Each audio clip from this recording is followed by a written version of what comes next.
সালামুন আলাইকুম। সালামুন আলাইকুম।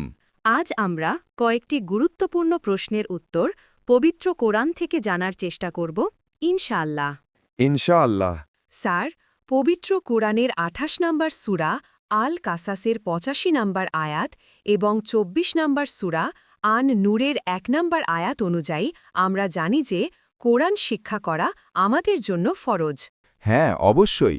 মহান আল্লাহ রব্বুল আলামিন কোরআন শিক্ষা করা আমাদের জন্য ফরজ করে দিয়েছেন এবং ৭৩ নম্বর সূরা মুজাম্মিলের ৪ নম্বর আয়াত থেকে আমরা জানতে পারি যে পবিত্র কোরআন ধীরে ধীরে ও স্পষ্টভাবে পড়তে হবে।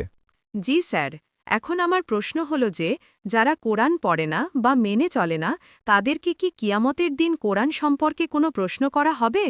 ধন্যবাদ। খুব গুরুত্বপূর্ণ একটি প্রশ্ন করেছেন ম্যাম। হ্যাঁ, অবশ্যই কিয়ামতের দিন তাদেরকে প্রশ্ন করা হবে।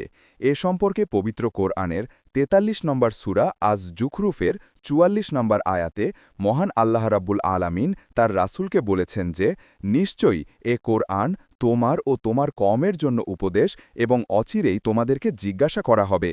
আচ্ছা স্যার, যারা কোরআন পড়ে না, বোঝে না এবং মেনে চলে না, আল্লাহ কি তাদের ব্যাপারে কোনো শাস্তির কথা বলেছেন? হ্যাঁ, অবশ্যই।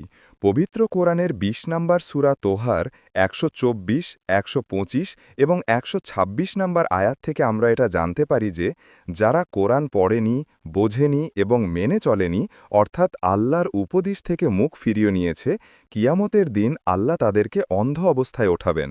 তার মানে দুনিয়াতে তারা চক্ষুষ্মান থাকলেও কিয়ামতের দিন তারা অন্ধ অবস্থায় উত্থিত হবে। তো স্যার, আল্লাহর রাসূল কি সেদিন তাদের হয়ে কোনো সুপারিশ করবেন? না, বরং আল্লাহর রাসূল তাদের বিরুদ্ধে আল্লাহর কাছে অভিযোগ করবেন। পবিত্র কুরআনের ২৫ নম্বর সূরা আল ফুরকানের ৩০ নম্বর আয়াত থেকে আমরা জানতে পারি যে আল্লাহর রাসূল বলবেন, হে আমার রব, নিশ্চয়ই আমার কওম এ কুরআনকে পরিত্যাজ্য গণ্য করেছে, অর্থাৎ তারা কুরআন পড়েনি, বোঝেনি এবং মেনেও চলেনি।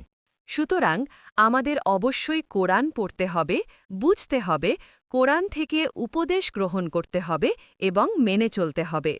আপনাকে অসংখ্য ধন্যবাদ স্যার, কোরআন থেকে চমৎকারভাবে বিষয়টি উপস্থাপন করার জন্য। আলহামদুলিল্লাহি রাব্বিল আলামিন। আপনাকেও ধন্যবাদ। আলহামদুলিল্লাহি রব্বিল আলামিন।